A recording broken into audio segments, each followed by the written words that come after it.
Forge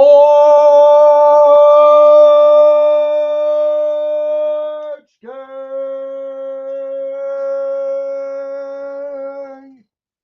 I am still a hard man. Let's go.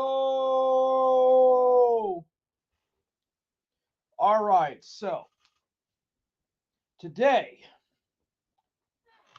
I'm going to talk about the early medieval period in the East, in the Eastern Mediterranean, the former Hellenic world, which became the Byzantine Empire.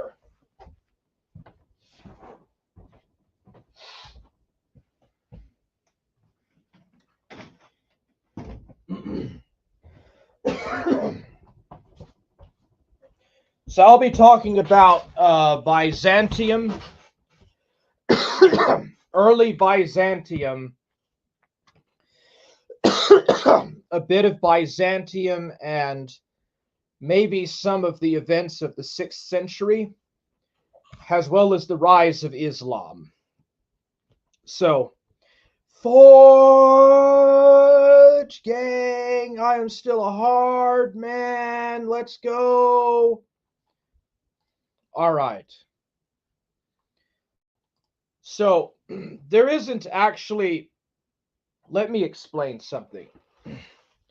Nobody in 476 AD thought that the Roman Empire had fallen.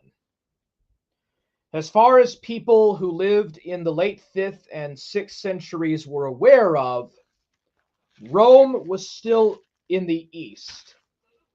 Yes, the city of Rome had fallen to the Ostrogoths, although later it was reclaimed by the Romans, what we know of as the Byzantines. So for people in the Eastern Mediterranean world, as far as they were aware of, the Roman Empire still existed. It had survived the barbarian onslaughts. And even after the rise of Islam, even after the rise of the Rushahadin Caliphate, a lot of people were still under the Byzantine Empire. As late as the early 8th century AD, there was still, though by this point, very, very loosely, very disconnected as they were, there was still a very loose conception of the Roman world, from Britain to Syria, from Egypt up to Italy or to Spain. But what finally tipped everything was the rise of Islam and the coming of the Islamic Golden Age, and gradually the replacement of largely Greco-Roman Christianity, Roman Christianity, Imperial Roman Christianity, with a more simpler but puritanical and less sophist Islam, the Islam of the Prophet Muhammad. So today, I will talk about the early medieval period in the East. Please join me on this journey, and I hope you enjoy it. So anyways, I'll go ahead and start with the fall of Rome and go into the Byzantine world, which early Byzantium is right in between the late ancient and early medieval periods. And the thing about that is the two actually correlate with each other. Nobody in 500 or even 600 or 700 or 800 AD thought that they were living in the Dark Ages. That was a concept that was invented in the 19th century. when people were really starting to actually define these historical periods. Although in the 18th century, some scholars were already using those terms. They didn't become standard really until the 19th century. But regardless, I'll start with the fall of Rome. So this is from thoughtcode.com. What was the fall of Rome? The fall of Rome. How, when, and why did it happen?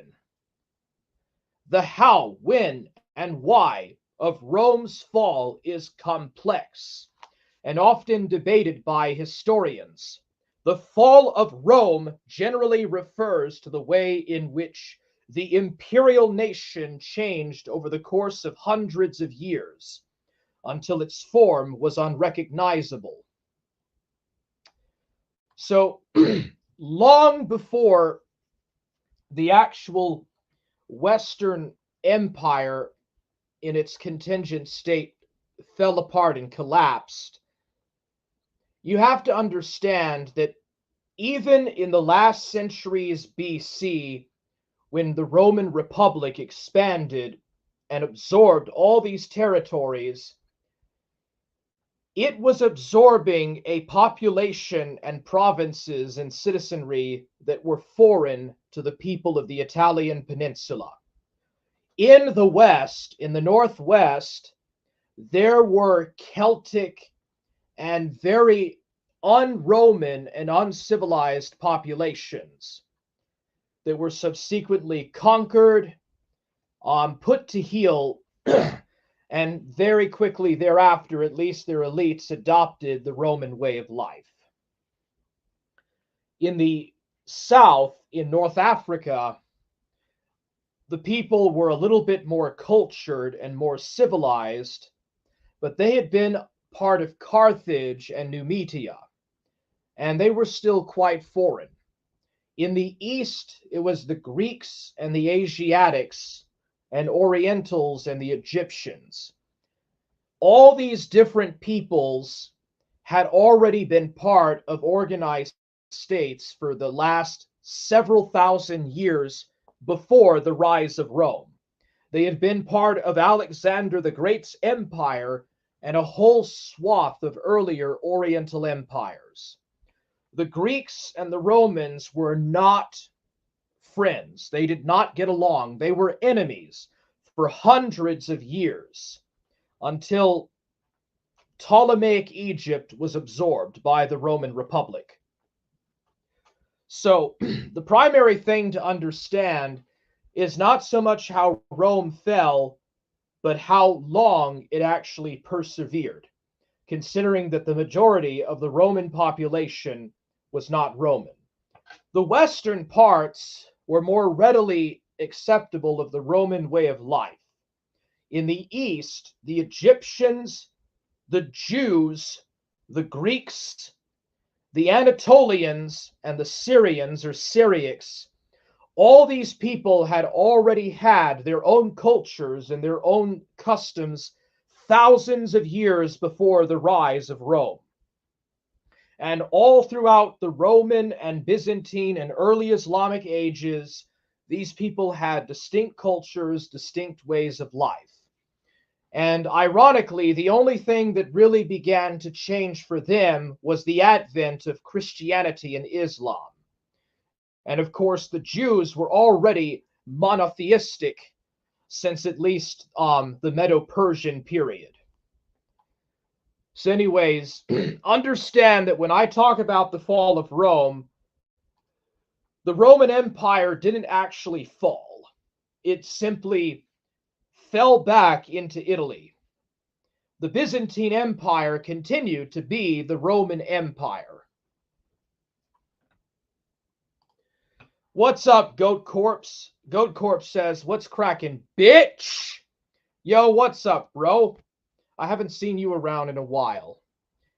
Cicero told me Euros is effeminitis.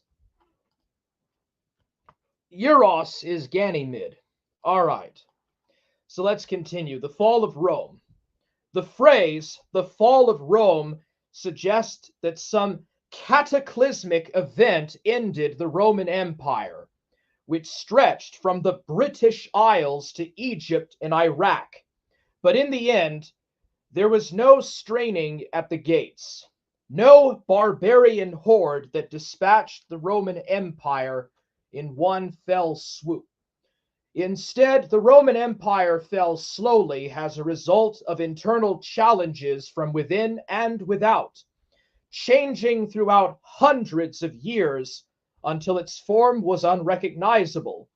Because of the long process, different historians have placed an end date at many different points on a continuum. Perhaps the fall of Rome is best understood as a compilation of various maladies that altered a large swath of human habitation over many hundreds of years. When did Rome fall? This is a 19th century illustration of Romulus Augustulus resigning the Roman crown to Audiacer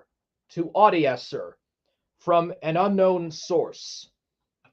In his masterwork, The Decline and Fall of the Roman Empire, the historian of the 18th century, Edward Gibbon, selected 476 CE, a date most often mentioned by historians. That date was when Audiacer, the Germanic king of the Tarkalengi, deposed Romulus Augustulus, the last Roman emperor to rule the western part of the Roman Empire. The eastern half became the Byzantine Empire, with its capital Constantinople, now Istanbul. But the city of Rome continued to exist. Some see the rise of Christianity as putting an end to the Romans. Those who disagree with that find the rise of Islam a more fitting bookend to the end of the empire. But that would put the fall of Constantinople in 1453. In the end, the arrival of Audiacer was but one of many barbarian incursions into the empire. Certainly, the people who lived through the takeover would probably be surprised by the importance we place on determining an exact event and time. How did Rome fall? Just as the fall of Rome was not caused by a single event, the way Rome fell was also complex. In fact, during the period of imperial decline, the empire actually expanded. That influx of conquered peoples and lands changed the structure of the Roman government. Emperors moved the capital away from the city of Rome too. The schism of East and West created not just an Eastern capital first in Nicomedia, in what is now Turkey, and then Constantinople, but also a move in the West from Rome to Milan. So even before the Western Empire collapsed, the emperors had already abandoned the city of Rome, and they moved to Milan. Milan was the capital of the late Western Empire. Rome started out as a small, hilly settlement by the Tiber River in the middle of the Italian boot, surrounded by more powerful neighbors. By the time Rome became an empire, the territory covered by the term Rome looked completely different. It reached its greatest extent in the 2nd century AD. Some of the arguments about the fall of Rome focus on the geographic diversity, and the territorial expanse that Roman emperors and their legions had to control. Why did Rome fall? Pont du Gard, Roman aqueduct, France.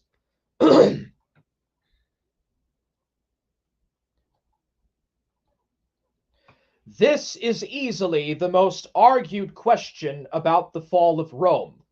The Roman Empire lasted over 1,000 years and represented a sophisticated and adaptive civilization. Some historians maintain that it was the split into Eastern and Western empires governed by separate emperors that caused Rome to fall. Most classicists believe that a combination of factors, including Christianity, decadence, the metal lead in the water supply, monetary trouble, and military problems, caused the fall of Rome. Imperial incompetence and chance could be added to that list. And still others question the assumption behind the question and maintain that the Roman Empire didn't fall so much as adapt to changing circumstances. Christianity. A 4th century mosaic in the vault of a mausoleum built under Constantine the Great for his daughter Constanza, who died in 354 AD. When the Roman Empire started, there was no such religion as Christianity. In the 1st century CE, Pontius Pilate, the governor of the province of Judea, executed their founder Jesus for treason. It took his followers a few centuries to gain enough clout to be able to win over imperial support. This began in the early 4th century when Emperor Constantine, who was actively involved in Christian policy making, when Constantine established state-level religious tolerance in the Roman Empire, he took on the title of pontiff. Although he was not necessarily a Christian himself, he wasn't baptized until he was on his deathbed. He gave Christian privileges and oversaw major Christian religious disputes. He may not have understood how the pagan cults, including those of the emperors, were at odds with the new monotheistic religion, but they were, and in time the old religions lost out. Over time, Christian church leaders became increasingly influential, eroding the emperor's powers. For example, when Bishop Ambrose, who lived from 340 to 397, threatened to withhold the sacraments, Emperor Theodosius did the penance the bishop assigned him. Emperor Theodosius made Christianity the official religion in 390 CE. Some Roman civic and religious life were deeply connected. Priestesses controlled the fortune of Rome. Prophetic books told leaders what they needed to do to win wars, and emperors were deified. Christian religious beliefs and allegiances conflicted with the working of empire. Barbarians and Vandals. Visigoth Alaric. The barbarians, which is a term that covers a varied and changing group of outsiders, were embraced by Rome, who used them as suppliers of tax revenue and bodies for the military, even promoting them to positions of power. Stilicho would be a good example, but Rome also lost territory and revenue to them, especially in northern Africa, which Rome lost to the Vandals at the time of St. Augustine in the early 5th century. At the same time, the Vandals took over the Roman territory in Africa. Rome lost Spain to the Sueves, Alans, and Visigoths. The loss of Spain meant Rome lost revenue, along with the territory and administrative control. A perfect example of the interconnected causes leading to Rome's fall. That revenue was needed to support Rome's army, and Rome needed its army to keep what territory it still maintained. Decadence and decay of Rome's control. The Mother of the Graici, 1780, by Joseph Benoit Sauvé. There is no doubt that decay, the loss of Roman control over the military and populace, affected the ability of the Roman Empire to keep its borders intact. Early issues included the crisis of the Republic in the 1st century BCE under the emperors or the dictators Sulla and Marius, as well as that of the Graici brothers in the 2nd century BCE. By the 4th century CE, the Roman Empire had simply become too big to control easily. The decay of the army, according to the 5th century Roman historian Vegetius, came from within the army itself. The army grew weak from a lack of wars and stopped wearing their protective armor. This made them vulnerable to enemy weapons and provided the temptation to flee from battle. Security may have led to the cessation of the rigorous drills. Vegetius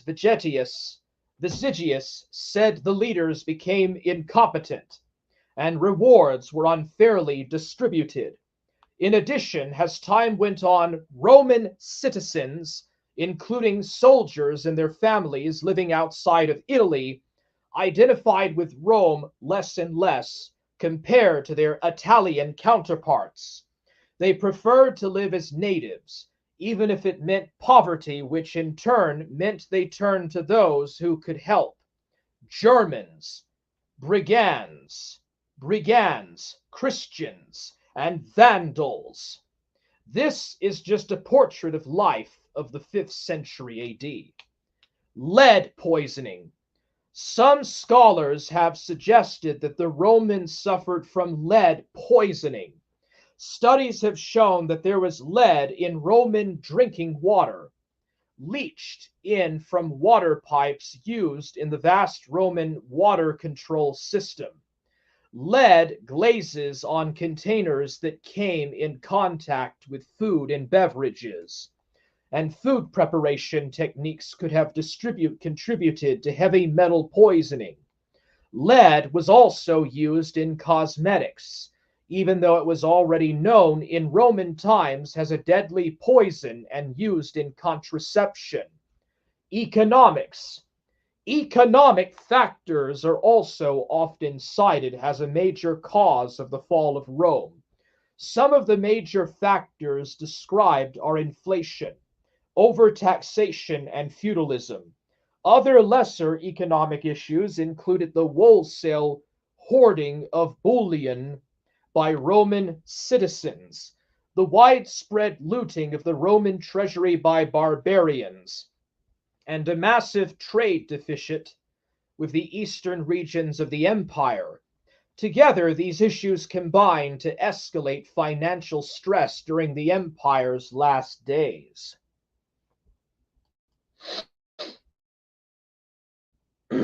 So, there you go. There you go, buddy. What happened after? What comes after the downfall? What is the world like in 500 CE? The end of the ancient world. At this stage in global history, the ancient world is giving way to the medieval world, with the old Han and Roman empires still powerfully influencing the civilizations of Europe, China, and beyond. This period in world history is seeing the ancient world giving way to the medieval world. And nobody in this period ever thought that, oh, this is the end of antiquity. Nobody considered that. The ancient world continued on until at least the 8th century. Apart from being a convenient demarcation to help us moderns make sense of the past, does this actually mean anything? Perhaps in the Eastern Hemisphere at least. The medieval epic is a time of building on the achievements of the ancient world, but also of moving societies in new directions, preparing the way for the modern world.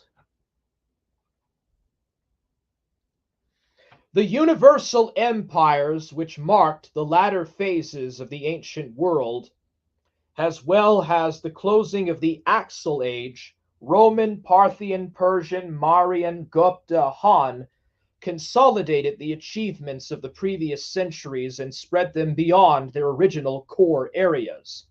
Now we enter a period where the connections between different regions and civilizations expand and deepen, as do conflicts. In each of the major civilizations, religion or ideology plays a more dominant role than in the past. Europe becomes Christendom and goes to war against the world of Islam, now ruling the Middle East and North Africa. In India, a three-way contrast between Buddhism, Hinduism, and Islam plays out.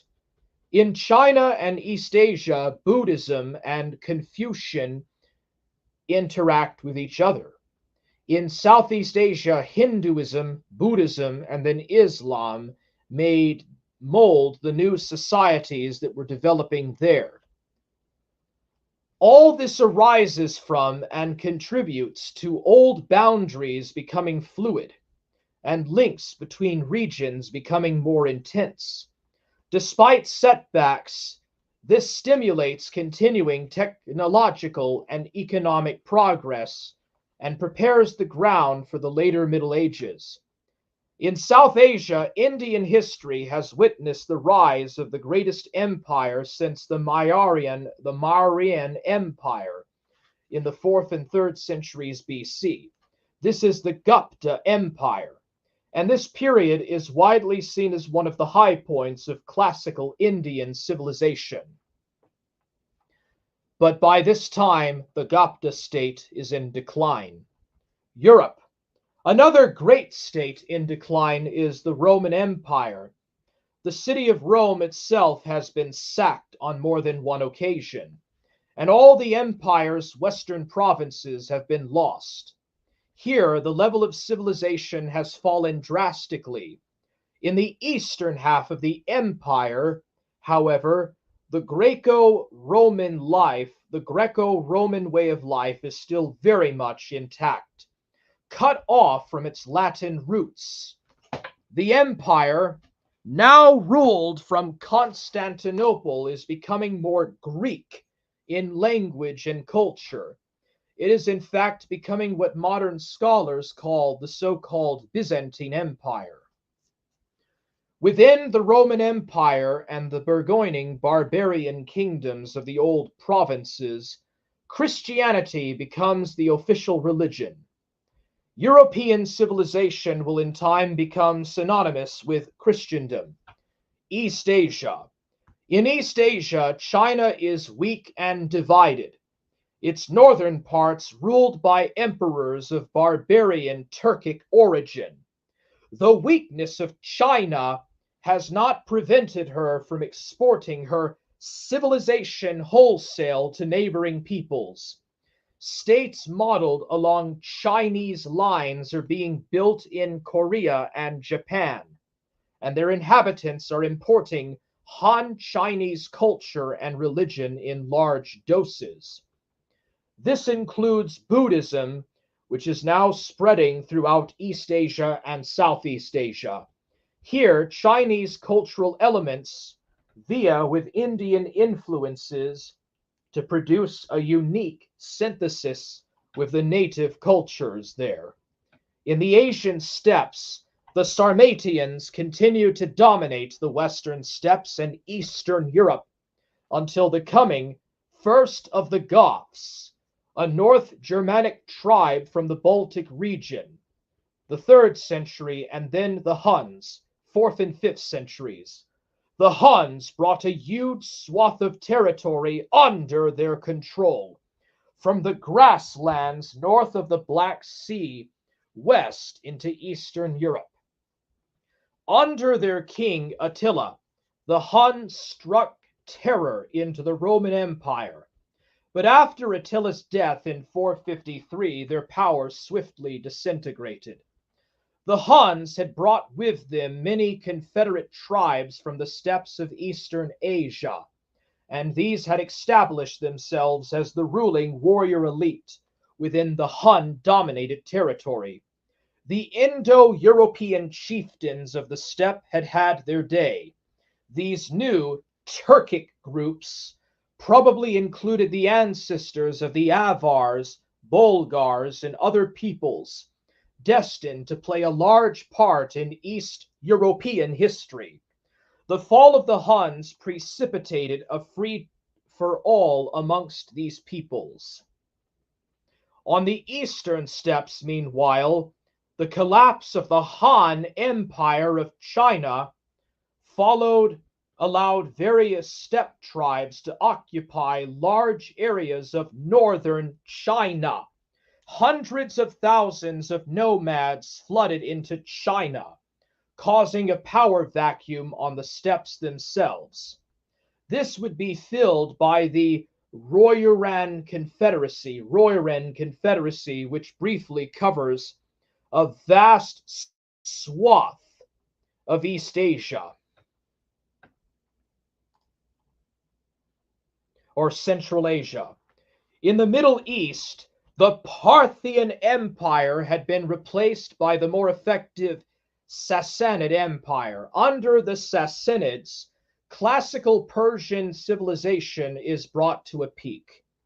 Africa sees the emergence of the Christian kingdom of Ethiopia.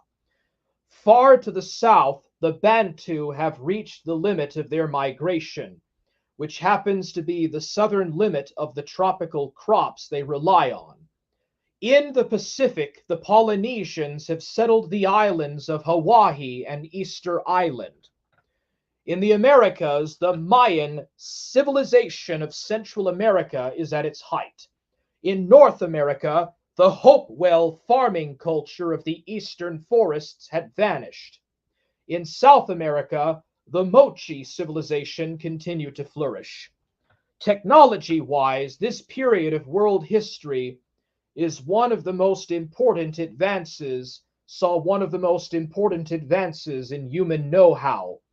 This is the development of the decimal number system in India, which uses the concept of zero.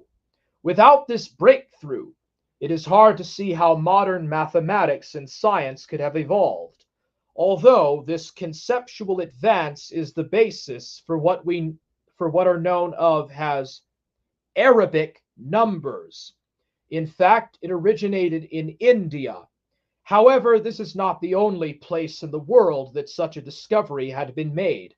Quite separately, and thousands of miles away, the Maya used the concept of zero in their calendars in Mesoamerica.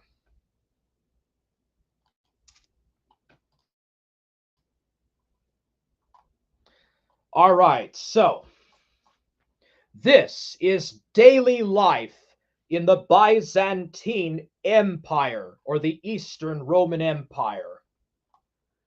Daily life in the Byzantine Empire, like almost everywhere else before or since, largely depended on one's birth and the social circumstances of one's parents. There were some opportunities for advancement based on education, the accumulation of wealth, and gaining favor from a more powerful sponsor or mentor. Work in order to produce or buy food was most people's preoccupation, but there were many possibilities for entertainment, ranging from shopping at fairs held at religious festivals to chariot races and acrobat performances in the public arenas most towns provided for their inhabitants. Man feeding mule, Byzantine mosaic, Hagia Sophia research team. Birth.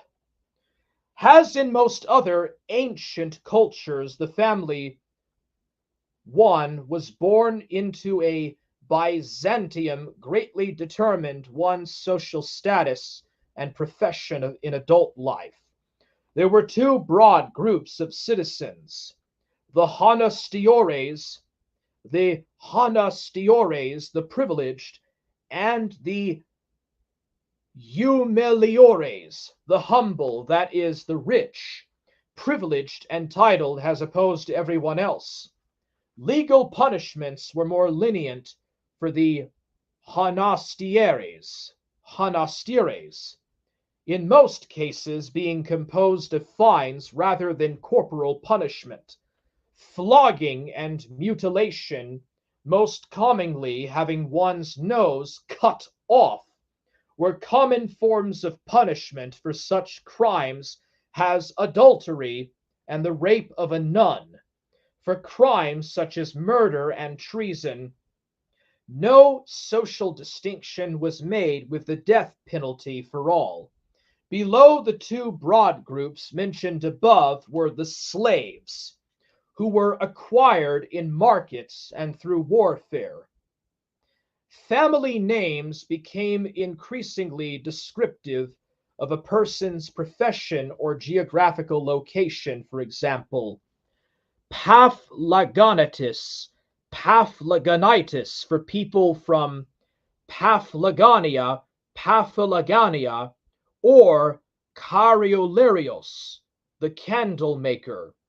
Life expectancy was low by modern standards. Anyone who got past 40 years of age was doing better than average. Wars occurred roughly every generation, while diseases were rife and ever present. The primitive medicine was often as dangerous as the illness it sought to cure, too. Childhood and education. Lower class children essentially learned the profession of their parents. Aristocratic girls learned to spin, weave, and to read and write. Perhaps they also studied the Bible and lives of saints. But they had no formal education, as they were expected to marry and then look after the children, household property, and manage the slaves. For aristocratic boys, most cities had a school run by the local bishop, but there were also private tutors for those who could afford them. Boys were first taught to read and write in Greek, and then schooled in the 7 classical arts of antiquity: grammar, rhetoric, logic, arithmetic, geometry, harmonics, and astronomy. Such texts as Homer's Iliad and Hesiod's Theogony and Works and Days were standard subjects of study, and students could memorize whole chunks of them, although to what purpose is not clear, other than to impress future dinner guests with weaker memories. Byzantine child's tunic with hood. Metropolitan Museum of Art. Higher education was available in major cities like Constantinople, Alexandria, Athens, and Gaza. The curriculum consisted of the study of philosophy, especially the works of Plato and Aristotle, as well as Christian theology. Children might also be sent for training in either the church or imperial court, in the hope of social advancement.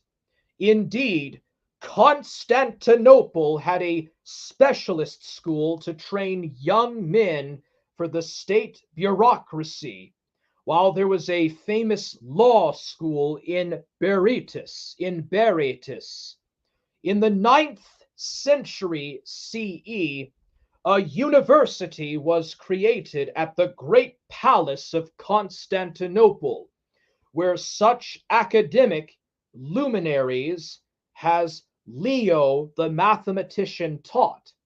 And then in the mid 11th century CE, a new school of law and philosophy was founded in the capital, headed by the patriarch John Zephalanos, John Zaphalanos,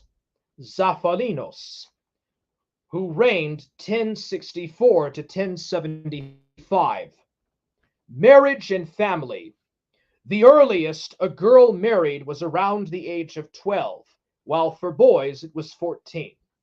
The involvement and consent of the parents were expected, and consequently, a betrothal was usually regarded as binding.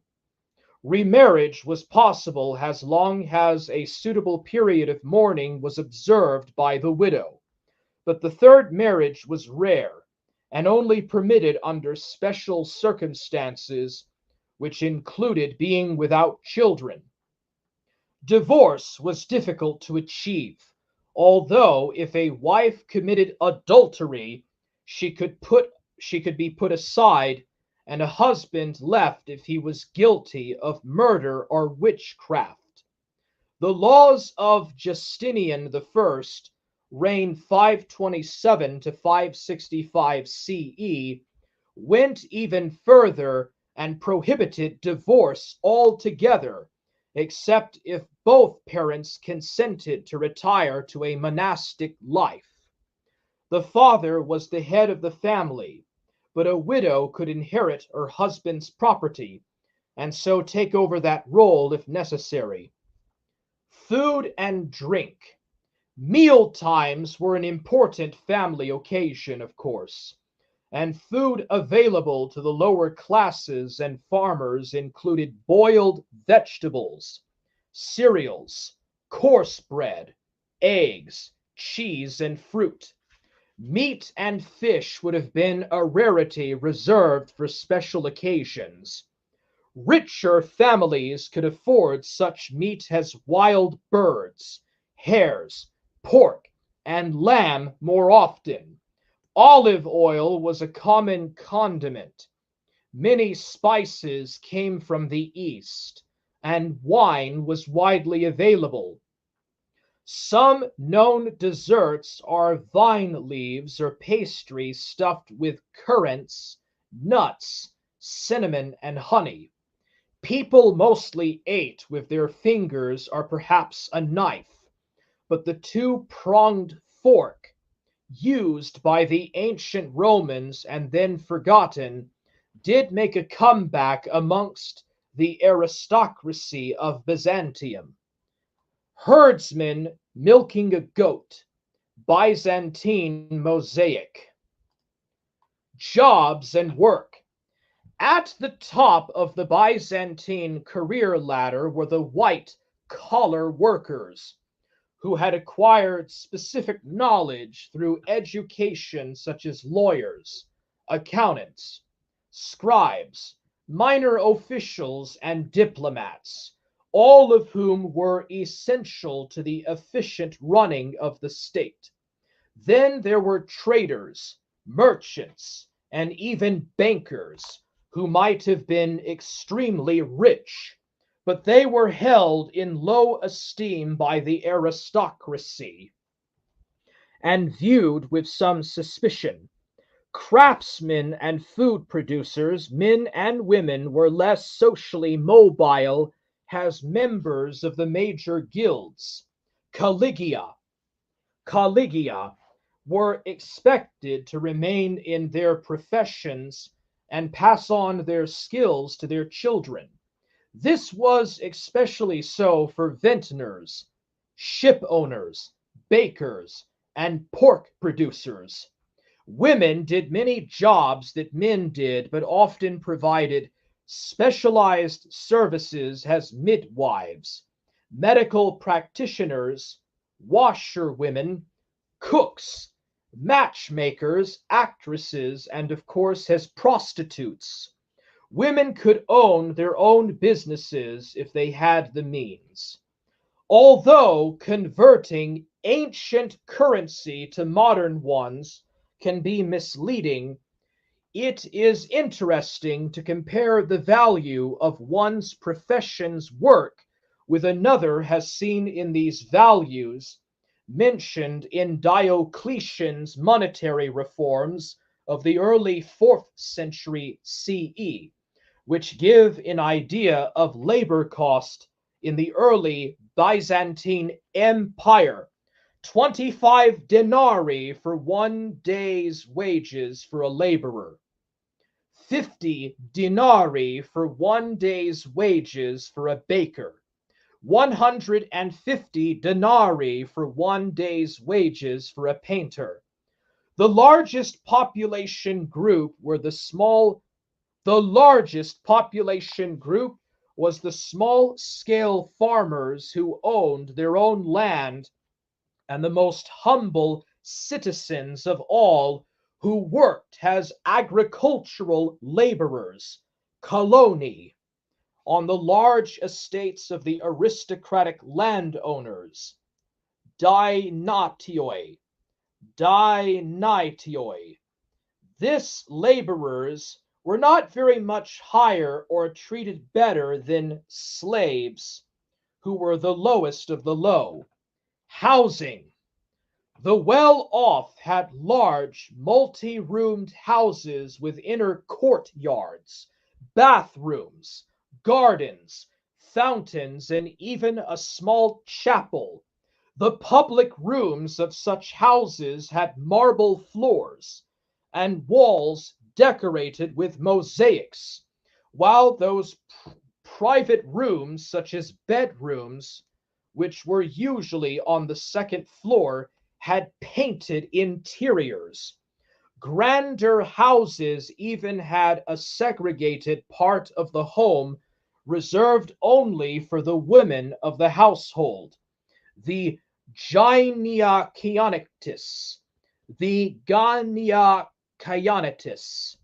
but this seems to have been a private space to keep men out rather than a restricted place from which women could not leave. The Siege of Constantinople. Most ordinary folks' houses were built using bricks and stones, often from older, damaged buildings. To give a smarter appearance, exterior walls were covered in plaster and often incised with regular lines to make them look like they were made from regular stone blocks. Even more common was to paint the walls in bright colors, sometimes with bold geometric patterns. These types of homes had only rudimentary sanitation, and we know that laws forbade city residents from emptying their chamber pots out of the window and into the street. Many poorer citizens would have lived in the simple multi-story buildings the Western Romans had created, the insulae. Still more lived on the outskirts of town in ramshackle buildings of wood, mud bricks, and reused rubble. In rural areas, a small group of houses might be built to form a village. Buildings here had 2 stories, the lower for animals and the upper for the farmers, and an inner courtyard overlooked by a veranda. Rural houses had no running water, and there is no evidence of interior bathrooms. Perhaps surprisingly, these country houses were often built of dressed stone with well-carved frames and niches. There were no planning rules, and the various designs and materials used in buildings meant that the towns presented an eclectic urban landscape with a maze of small haphazard streets.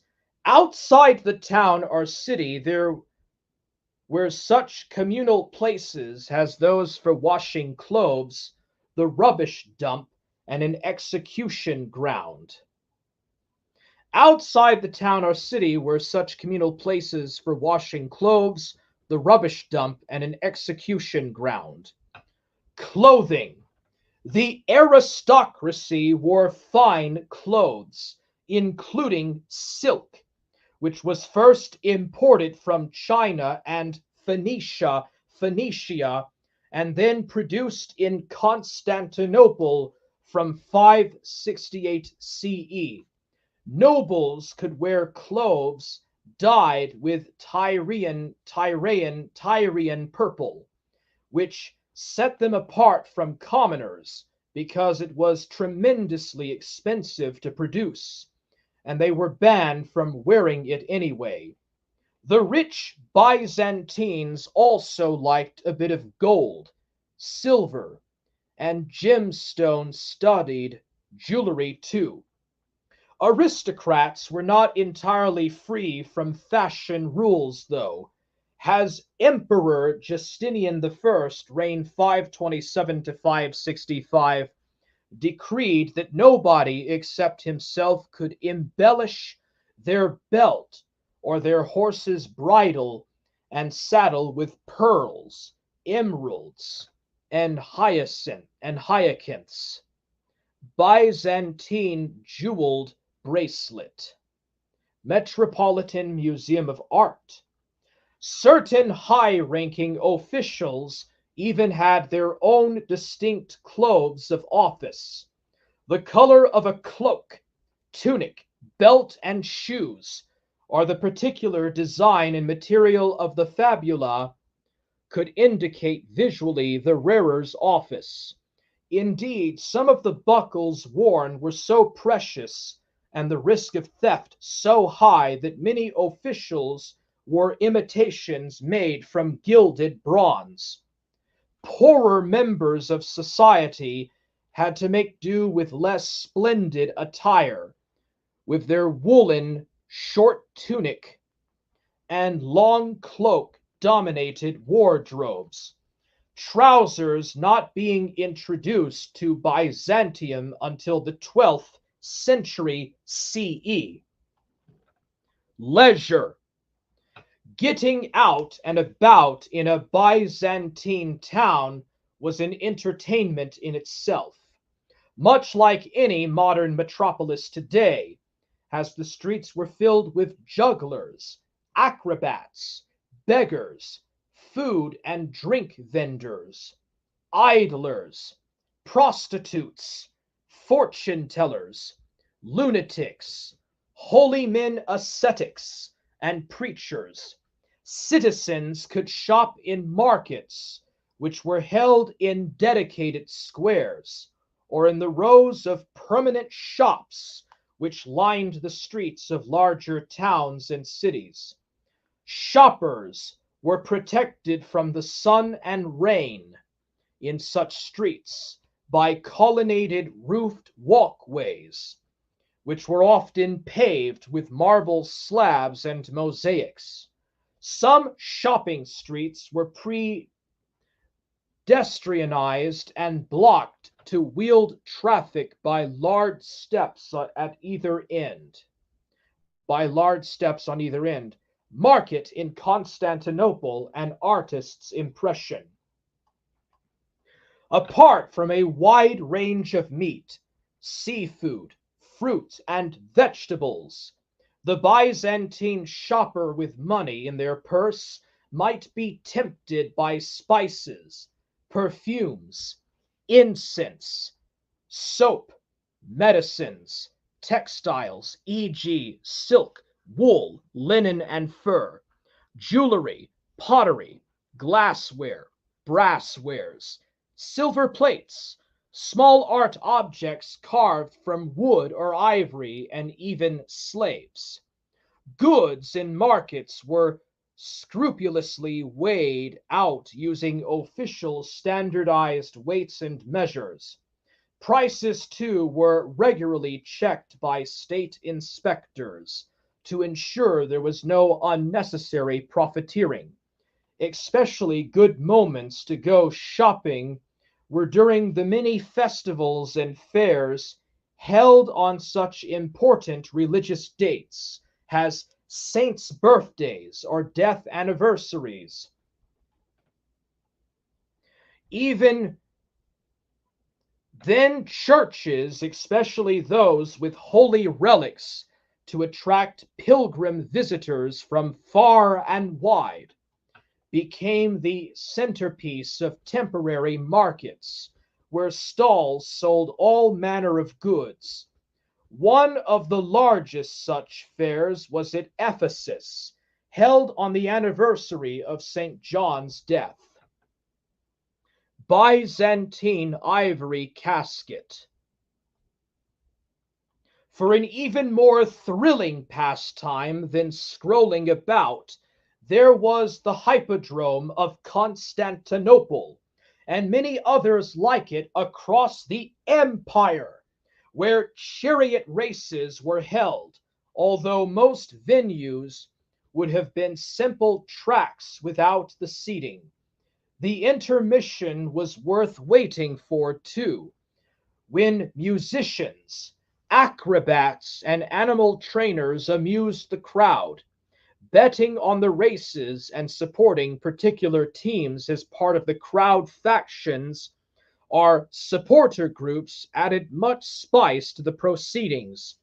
Public arenas offered more than just sports, though, with festivals, commemorative events, public executions and punishments, and military triumphs with their glittering war booty and exotic prisoners, all being held there throughout the year.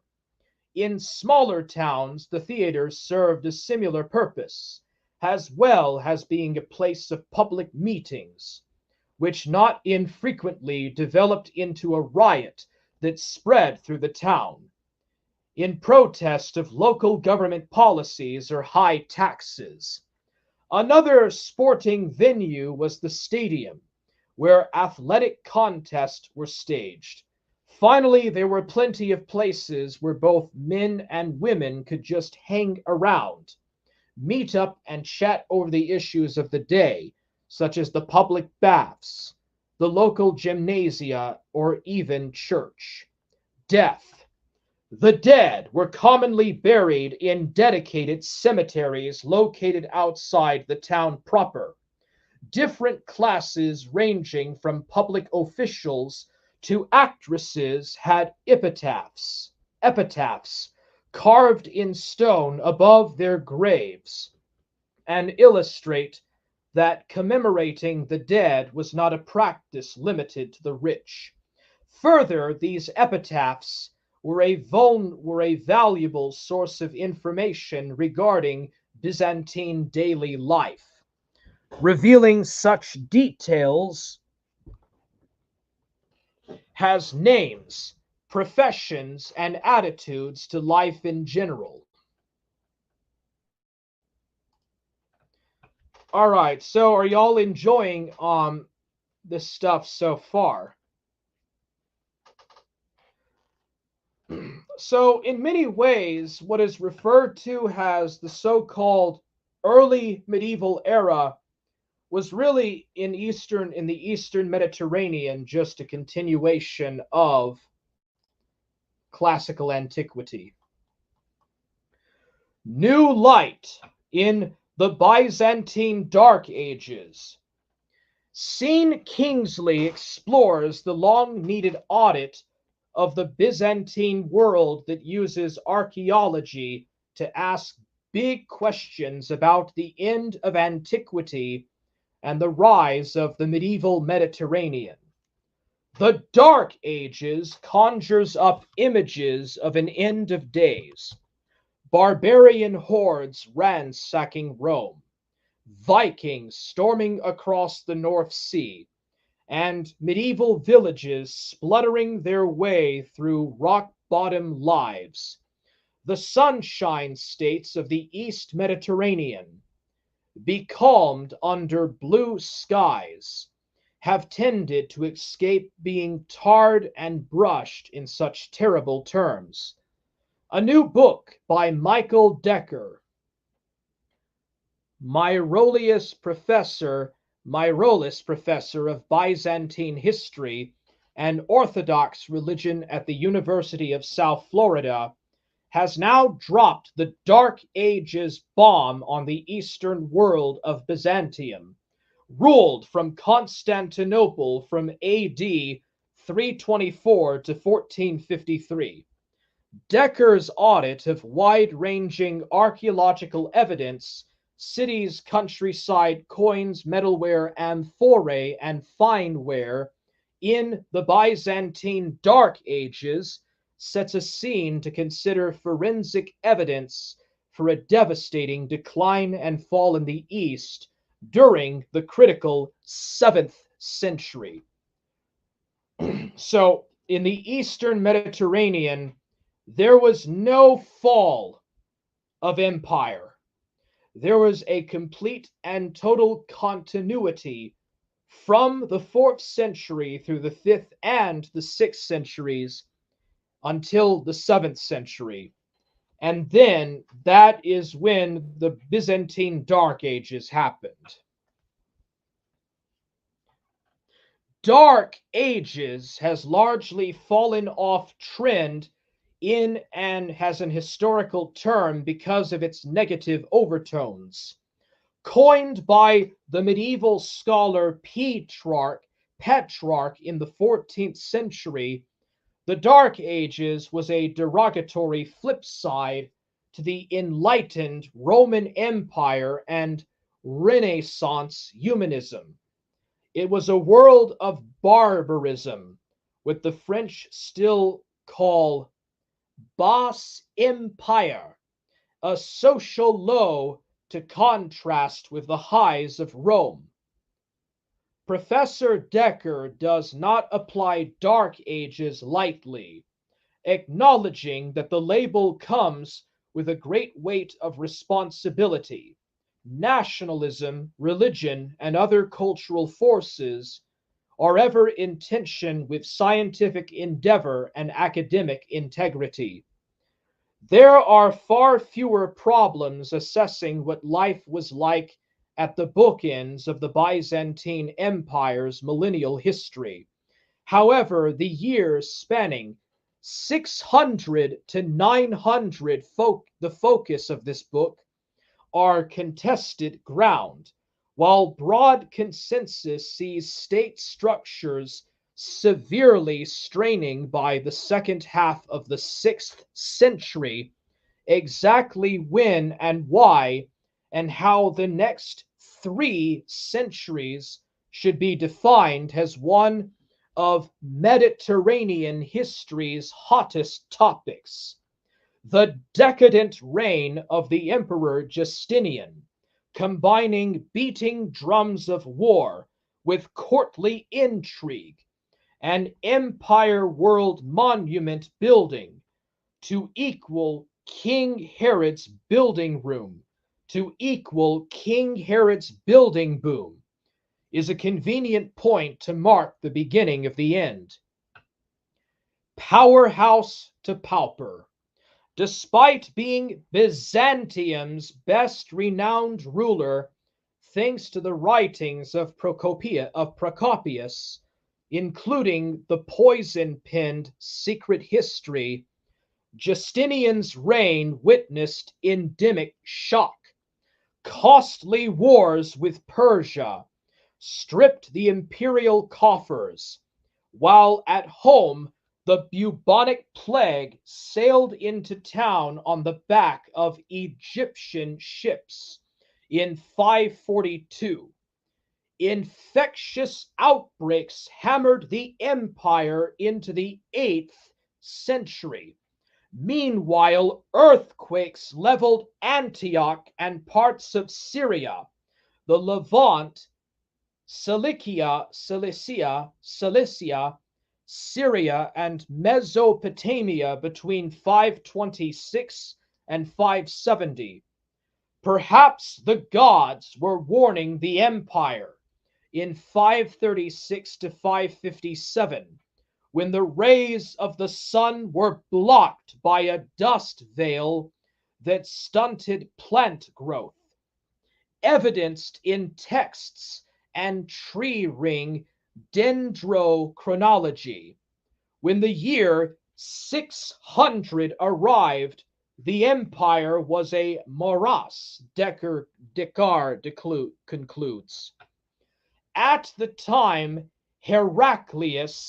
by the time Heraclius took the throne in 610, the Persian Sasanian dynasty occupied the whole Roman East.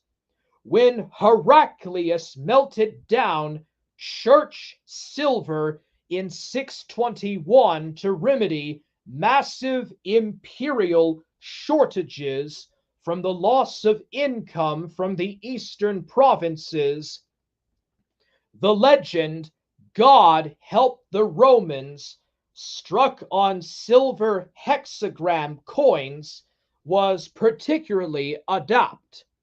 After the Arab conquest of the 640s, the great cities of Antioch, Edessa, Damascus, Jerusalem, Caesarea, and Alexandria were lost to Byzantium forever. The outstanding image is one of Byzantium's reduced from powerhouse to pauper. The archaeological trail on which the theory of a dark age between AD 600 and 900 hinges is desperate and understood in varied focus. Like Rome, Byzantium was an empire of cities, but by the mid-7th century, coins vanished from the markets, and pockets of Athens, Corinth, Aphrodisias, Ephesus, Pergamum, and Sardis. In 629, the eastern mints of Cyzicus and Nicomedia had ceased output, plunging the highly monetized world into an economic chasm.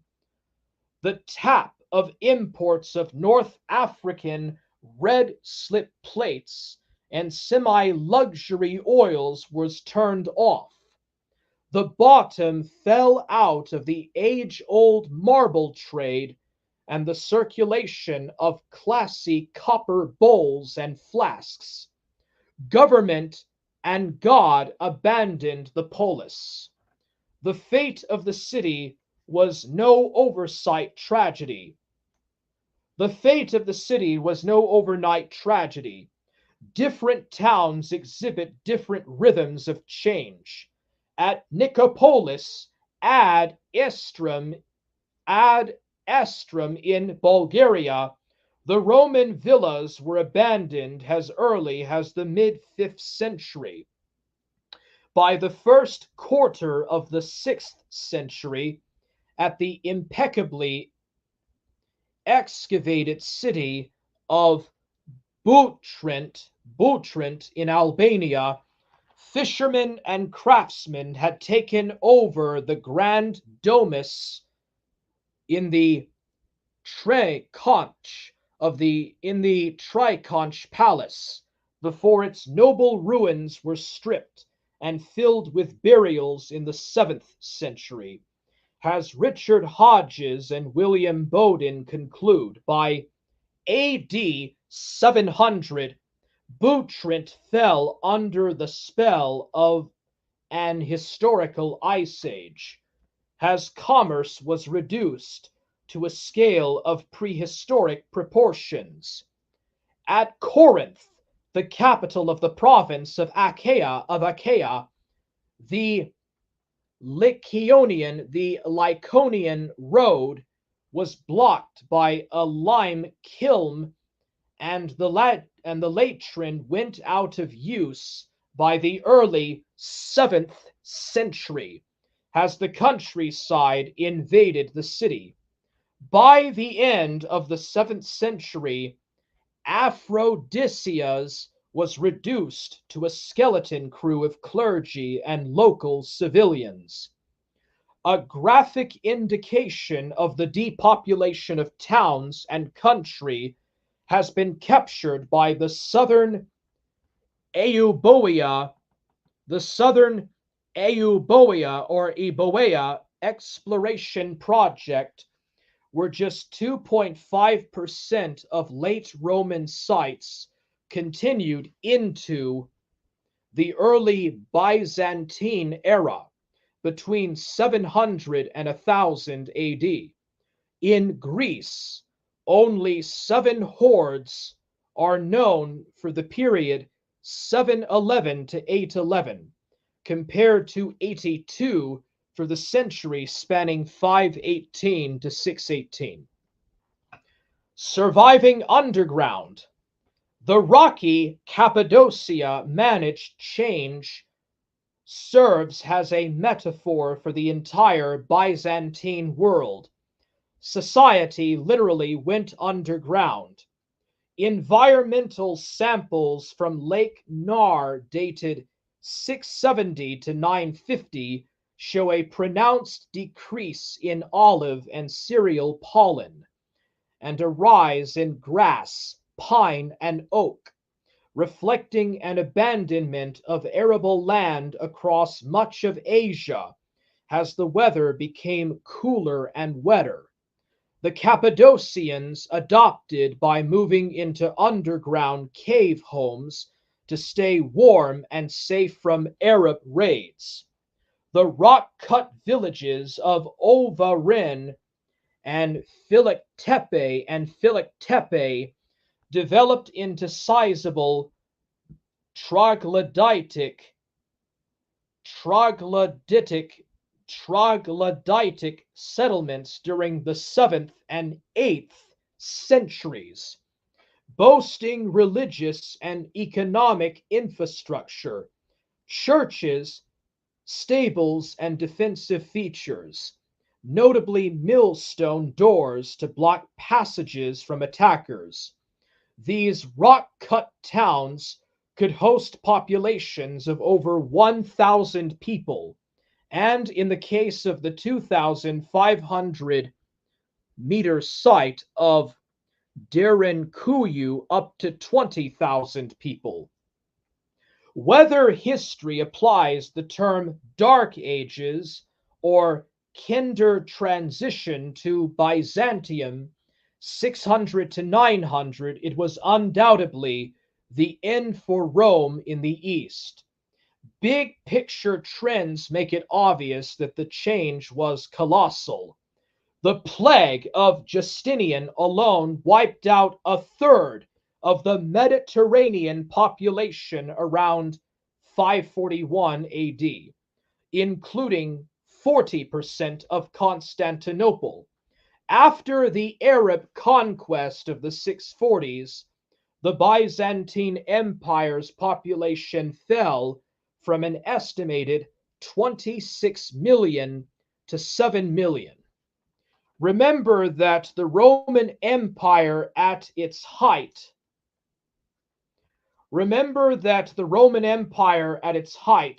had about almost 100 million people in the 2nd century AD. And the Byzantine Empire in the 7th century's population fell from 26 million to 7 million in the 780s. State taxation had accounted for 57% of the coins in circulation and 38% of total money supply. With the loss of the provinces and their lucrative taxes, the imperial coffers were left high and dry. Constantinople did not fall on its sword, but, as with the future Venice and Genoa, started to resemble a city-state, and like Cappadocia became introverted.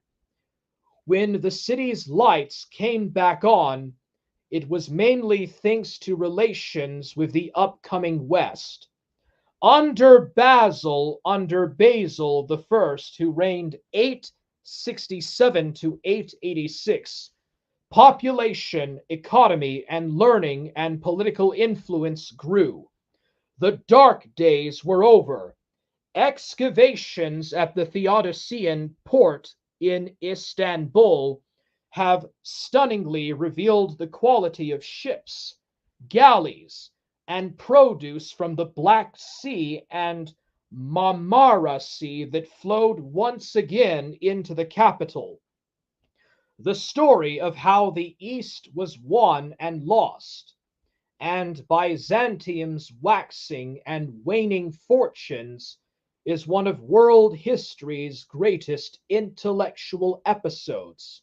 Professor Decker asks a host of difficult questions about history and data in a highly accomplished, wide-sweeping, and non-judgmental way, with the concluding hope that as the late Roman era has finally emerged from the dustbin, where it was once regulated based on scholarly constructions of barbarism and backwardness, so too scholars will increasingly turn their focus to the world after late antiquity. The Byzantine Dark Ages by Michael J. Decker. And then I want to talk about Christian monastic life on early Islam, but I'm going to go ahead and end this. I think this was a good telling of Byzantine history, Eastern Roman history, late antiquity in the Eastern Mediterranean. All right, so Goat Corp says, "What's cracking, bitch?" Goat Corp says, "Cicero told me Euros is effeminatus." Goat Corp says, "I don't know. I feel like if I got a shot at Emperor, Rome would still be standing. I really doubt that." Goat Corp says, "Real intellectual hours! Let's go! Making you smart." Goat Corp says, when is the Forge Fap going to come back?" I didn't think that people actually missed it. Goat Corp says, "That shit was insane, IMAO." Goat Corp says, "Forge gang, she you, slaughter gang, she you." Goat Corp says, "How come Warhammer is doing the Tism voice?" Goat Corp says, "Forge gang niggas, and we come with Dracos." Hey, what's up, Craig? Craig says, "Hey, Shadow7. Goat Corp says, "Bitches on my dick, given top cause I say so." Goat Corp says, "Hey, Krill, sup VRO, or Zupvro." Krill says, "Just chillin'. You just be chillin', man. You be chillin'." Goat Corp says, "Nice." Goat Corp says, "Lol." Rick Perry says, "I'm a hard man." Goat Corp says, "IMAO, Rick." Goat Corp says, "Yeah, same." Goat Corp says, "Rick is like Hypa if she was a base troon who didn't hate me." What, dude? What the heck? Goat Corpse, no! Rick Perry says, "I'm a hard lover, not a hater." Goat Corp says, "Based." Goat Corp says, "IMAO." All right, Goat Corp says, "Is anyone else getting sleepy?" Goat Corp says, "You say it like Hagia Sophia, BTW, VRO." Goat Corp says, "I can only listen to old boy mispronounce so many words." I'm not mispronouncing nothing. Lost Soul says, "Forge gang." What's up, Lost Soul? How are you doing, bro? Rick Perry says, Heart Man. Lost Soul says, Ya. Okay, Lost Soul says that in Greek, the D is pronounced like a O in English. So like oyos, like oyos, oyos. Code of Truth says, Forge Gang! Forge Kingdom! Lost Soul says, Forge! Code of Truth says, Gang! Heart! Rick Perry says, Min! Lost Soul says, Clipped.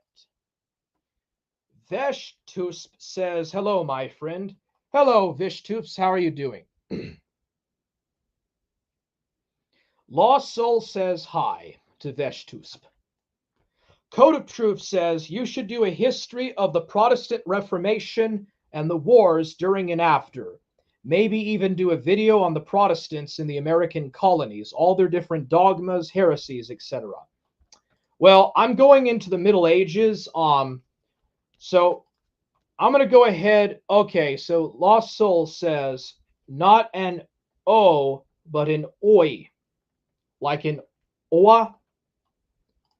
Let's see here. It's like a th. Yeah, I'm not really a big expert on Indo-European grammar. Okay. I'm going to go ahead and end this, and I'm going to start up the early Islamic one. I'll see